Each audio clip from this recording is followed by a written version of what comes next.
Well, a report from Desjardins is taking a close look at Canada's considerations in applying retaliatory tariffs towards the United States. We're joined now by the Deputy Chief Economist at Desjardins, Randall Bartlett. And joining us is our featured guest today. He's Alan Small, Senior Investment Advisor at the Alan Small Financial Group, IA Private Wealth. Randall, thank you very much for joining us. You've looked closely at the kind of things that the Canadian government has to consider before it imposes retaliatory tariffs on the United States. One of them is geography. We hear a lot about Florida orange juice and Kentucky bourbon. So why don't we start there, the geographic considerations when the government of Canada responds?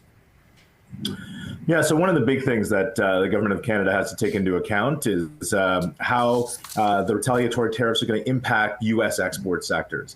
And so when we dug into especially the first $30 billion in retaliatory tariffs applied by Canada, very much targeted on those export sectors in the U.S., where Canada is by far the largest buyer of those U.S. goods. And so we're talking things like Kentucky bourbon, Florida orange juice, other processed food items, other areas of the U.S. other parts of the U.S. that really rely on Canada. And so by doing so, they're hoping, I think, to get that political leverage, have maximum impact in places that are going to have the maximum political leverage in the United States. I guess my question is more general. I understand putting retaliatory tariffs to get the message across and hopefully get some of the Republicans, senators, governors to go to the president and say, we can't continue like this. Well, my question is more, what would you say about doing something else other than retaliatory tariffs? Obviously, when you put tariffs on goods coming into our country, you're hurting our consumers. And I understand they're going to try and be very selective as to what they put tariffs on. But wouldn't it be a better idea to perhaps look to cutting taxes, make investment in our country more economic, keep businesses here? Why would they leave Canada to go back to the U.S. if the taxes were low enough here that they wanted to stay? What happens if we fight back against the U.S. by lowering taxes to try and bring more business to our country? Wouldn't that be, over the long term, a better idea than worrying about this tit for tat? Yeah, my sense from the political leaders of the major two federal parties in the election right now is it's a little from column A, a little from column B that they're using as an approach. On the stick side, I mean, by applying those retaliatory tariffs to U.S. producers, I think the hope is to get that political leverage to get the U.S. to back off on their tariffs and actually come to the negotiating table. And we're seeing a lot of pain being inflicted, I think, on U.S. producers, not to the same extent that we're going to get hit, but certainly it is going to apply that pressure and that pain. But at the same time, we look at the political platforms as much as they've been rolled out so far, largely in one-off announcements. But the focus, I would say, generally has been on reducing taxes, a desire to reduce regulation and to promote both investment and internal trade within Canada, investing in infrastructure, so trade supporting infrastructure like rail, roads, and ports, that sort of thing to support internal trade, but also diversify our international trade. So I think the approach, it seems that our political leadership is taking on both sides of the political spectrum, is that it's both and as opposed to either or.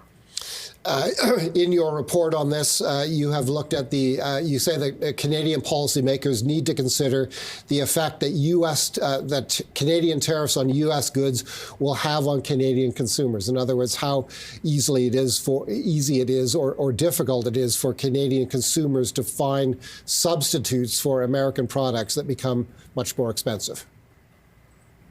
Yeah, that's right. So when we dug into some of the other lists that have been of goods that have been hit by retaliatory tariffs in Canada, you see that when we responded to steel and aluminum tariffs this time around, both we hit steel and aluminum. So there's that reciprocity of tariffing, but that only tallied up to about $15 billion worth of goods being tariffed. And so the remaining $15 billion was really focused on those goods that would have a minimal impact on the Canadian economy from a growth and inflation perspective. So those goods that Canadian consumers and businesses will be able to substitute with goods imported from elsewhere or produced domestically. And so really, there has been that focus both on maximizing the impact on U.S. exporters, but minimizing as much as possible the impact on Canadian consumers and businesses as well, to the greatest extent that they're able to do that.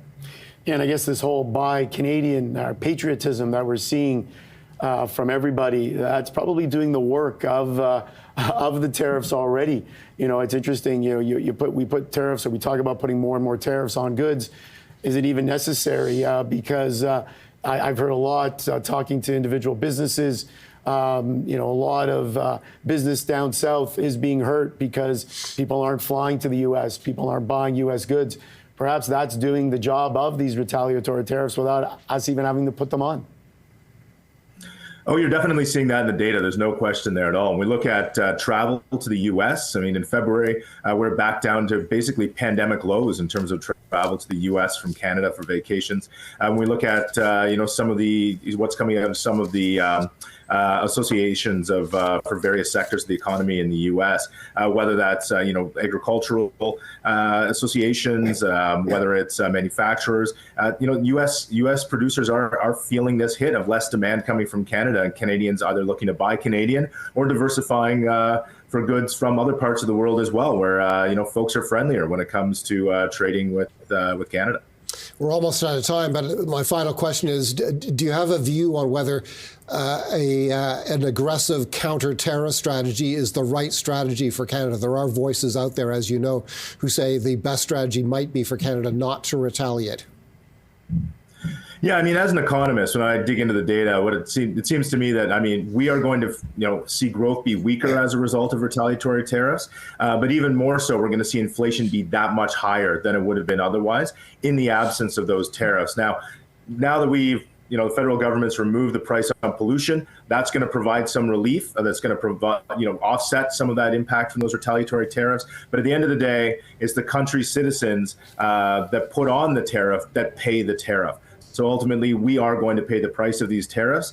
If it pays off in political leverage, then ultimately it may prove that it's effective. But if it doesn't, we just end up paying the cost. So I think it's a risky strategy, but one that I think the federal government and most Canadians, the polling suggests, thinks is worth taking.